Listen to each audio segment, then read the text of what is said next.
Bonjour à tous et bienvenue dans cette nouvelle vidéo. Aujourd'hui, nous allons aborder un sujet qui est délicat mais qui est essentiel. Pourquoi un ou une perverse narcissique vous refuse tout à coup sexuellement? Pourquoi tout d'un coup vous êtes privé à ce niveau-là?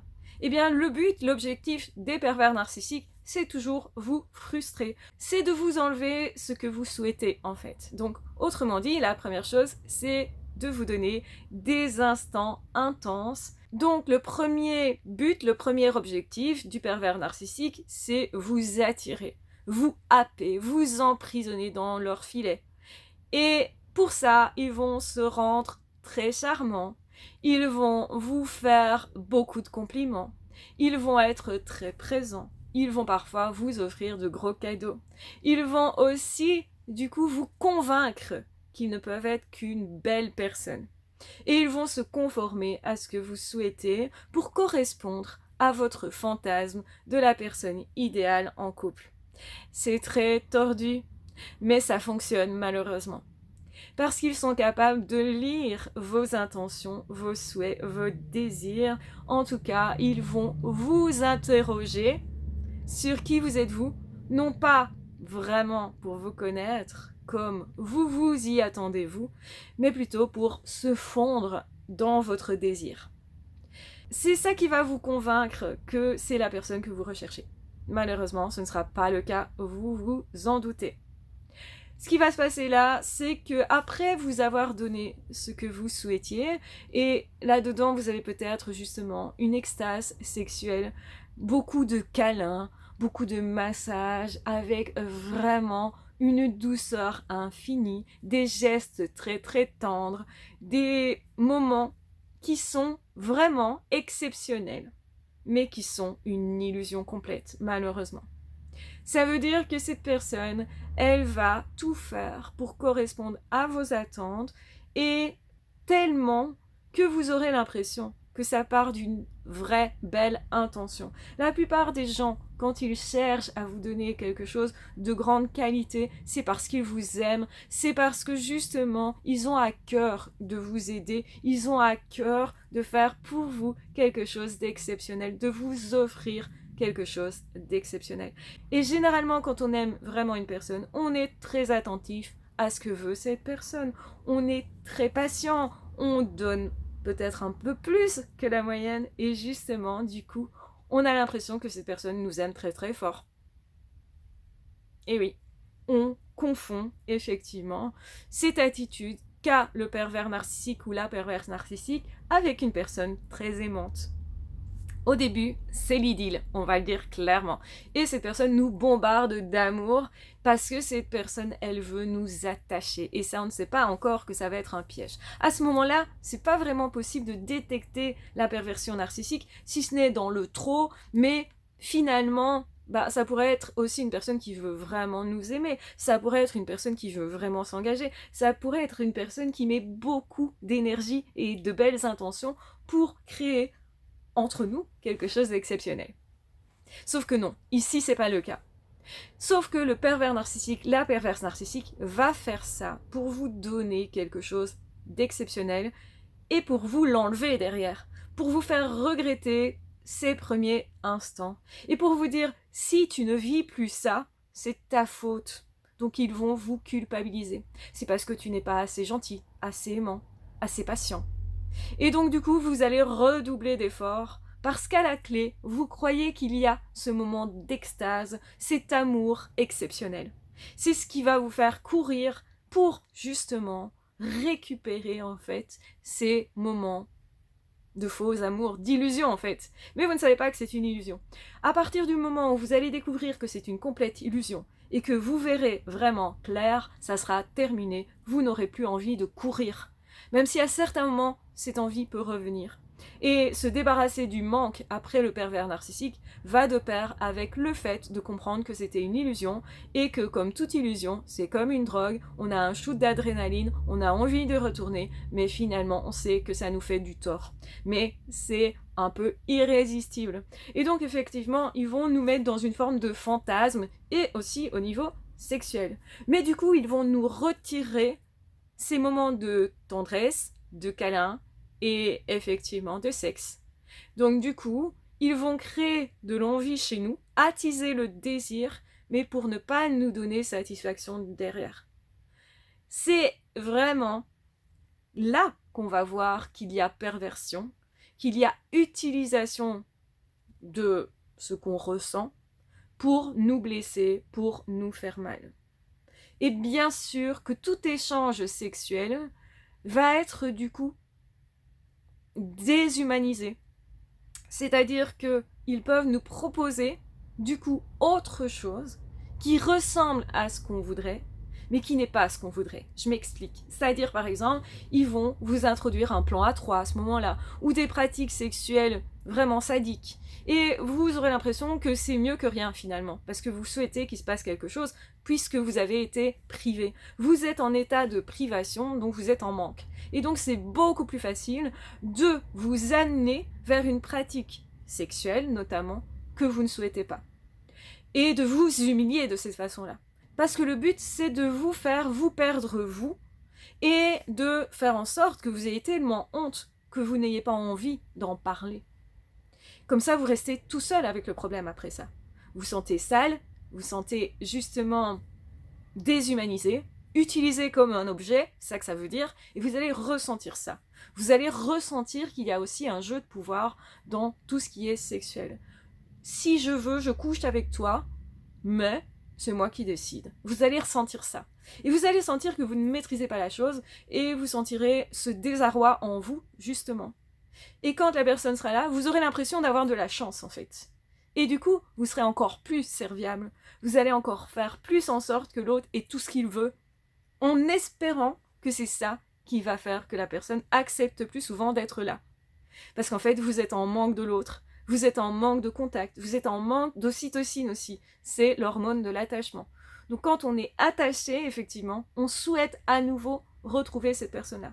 Et cette personne, elle reste assez longtemps dans la lune de miel pour vous attacher, mais en même temps, elle va tout faire pour vous mettre en manque.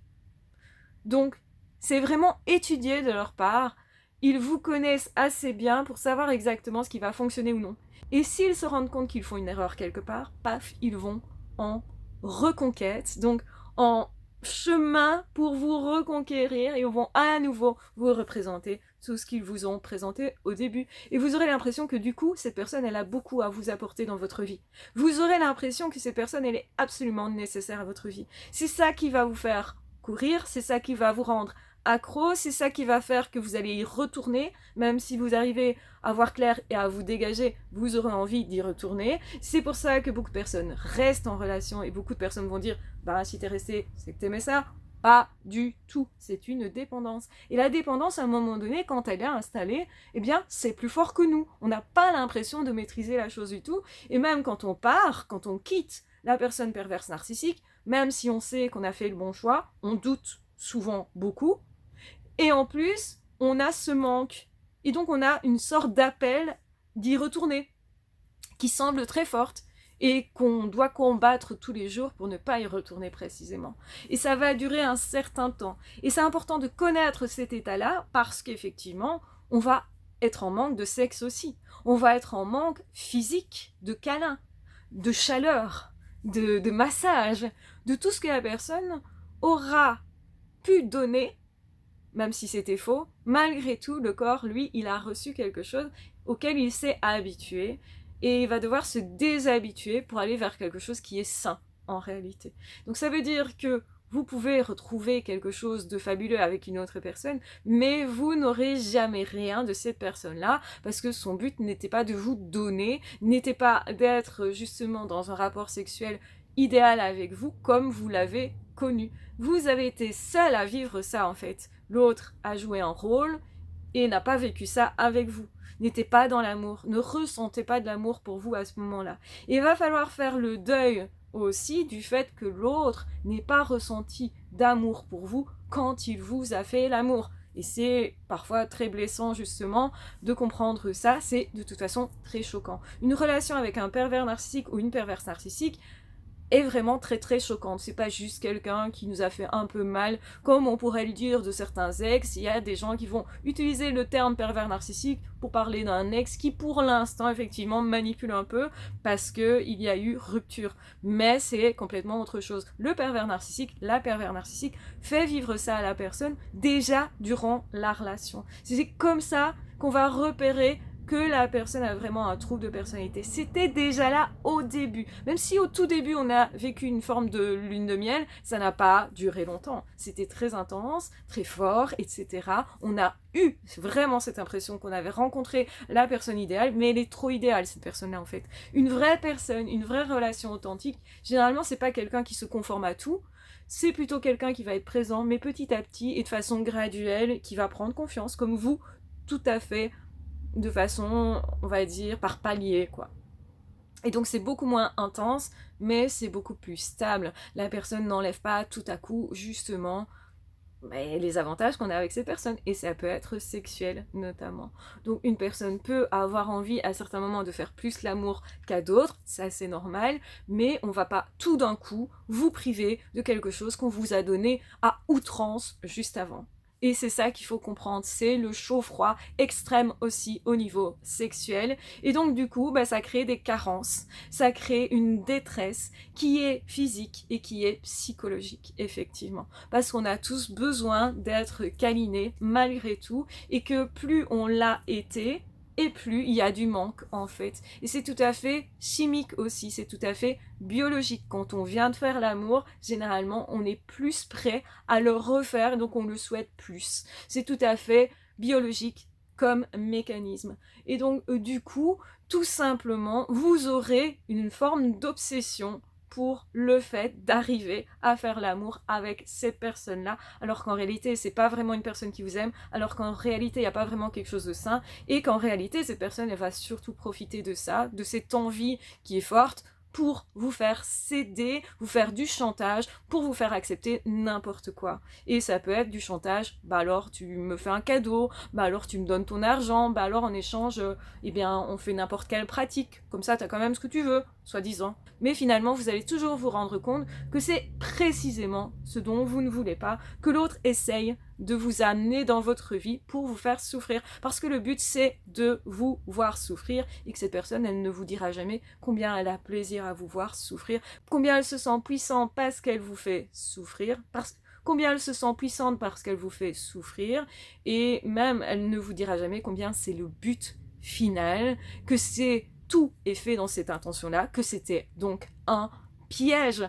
Si je vous parle de ça, c'est pour que vous ne tombiez pas dans ce piège-là, parce qu'effectivement, il fait extrêmement mal. Vous allez vous sentir humilié, dégradé, et vous aurez peut-être du coup aussi une perturbation émotionnelle liée à ça, qui est donc des traumatismes possiblement sexuels également et amoureux, relationnels. Et donc, après les pervers narcissiques, on peut avoir du mal à se remettre justement émotivement à ce niveau-là et à refaire confiance corporellement à quelqu'un, donc sexuellement à quelqu'un, à se donner à nouveau à quelqu'un, à aller à nouveau demander justement d'avoir des relations sexuelles avec quelqu'un, parce que justement on aura peur d'être humilié, dégradé, et peur aussi d'en parler, de parler de ce qu'on a vécu à la nouvelle personne. Pourtant, à un moment donné, parler libère. Une belle personne ne se moquera pas de vous, sera outrée du comportement de l'autre et pas du vôtre, et dira clairement « Ok, je vois, c'est compliqué ce que tu as vécu, maintenant on va changer ça ensemble. On va faire en sorte que nos relations sexuelles, elles soient belles et elles soient toujours respectueuses du besoin de chacun. Parce qu'un couple, c'est normalement ça. C'est oui, j'ai des désirs qui ne sont pas forcément les mêmes que mon partenaire, soit en plus, soit en moins. Donc soit je souhaite plus de relations sexuelles, soit j'en souhaite moins, soit je souhaite pas comme ça, ou je souhaite quelque chose de particulier. C'est important d'en parler, mais c'est important de laisser la liberté à l'autre. On compose ensemble de façon à ce que ça soit agréable pour tous les deux. Et ça va multiplier notre plaisir ensemble de savoir que l'autre a un réel plaisir également.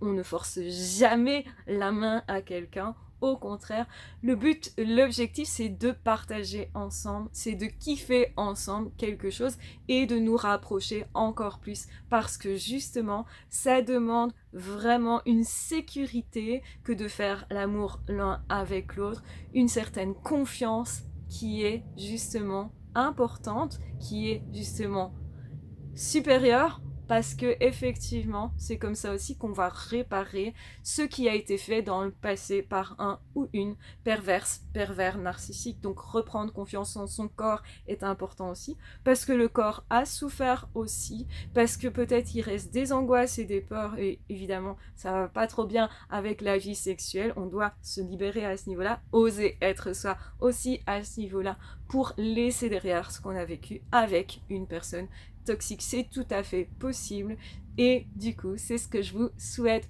Vivez votre vie comme vous l'entendez, soyez pleinement vous, soyez épanouis, parce que oui, c'est possible après un ou une perverse narcissique. Je vous embrasse bien fort, je vous aime très fort. Si vous souhaitez aller plus loin, vous avez toujours en description, sans obligation bien sûr, des possibilités de suivre mes formations pour vous révéler à vous-même, pour justement sublimer cette expérience, la dépasser et en faire quelque chose de chouette pour vous, qui vous permet de vraiment vous épanouir, puisque finalement, c'est toujours le but, c'est finalement d'être heureux dans la vie, malgré ce qu'on peut avoir traversé. Et c'est possible. Donc je vous encourage à avoir confiance en vous, à vous aimer du plus fort que vous pouvez, et aussi à accueillir dans votre vie une vraie belle personne, parce que ça va vraiment changer la donne. Vous allez vous apercevoir de plein de choses quand vous allez partager différemment avec une personne dans la bienveillance et dans le vrai amour sans illusion justement. Donc prenez bien soin de vous. Ciao, bye bye.